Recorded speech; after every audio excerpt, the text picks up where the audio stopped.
তোরে এত ভালোবাসি আর বলবো কতবার যদি হারাস। ঢালিউড অভিনেতা আরিফিন শুভ ও জান্নাতুল ঐশীর অন্তরঙ্গ মুহূর্তের একটি ভিডিও সামাজিক মাধ্যমে ভাইরাল হয়েছে। নদীর ধারে কাশবনে ধারণ করা এই দৃশ্যটি আসলে রায়হান রাফি পরিচালিত নূর সিনেমার একটি গানের অংশ।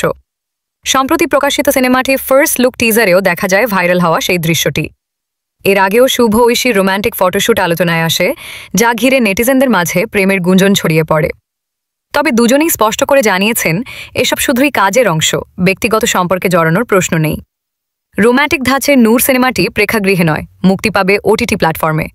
তবে এর মুক্তির নির্দিষ্ট তারিখ এখনও জানায়নি নির্মাতাপক্ষ। অন্যদিকে সিনেমার গান ও ট্রেলার প্রকাশের অপেক্ষায় রয়েছেন দর্শকরাও। নূর মুক্তি পেলে শুভ ঐশী জুটির রসায়ন পর্দায় কেমন দেখাবে তা নিয়েও কৌতূহল তুঙ্গে।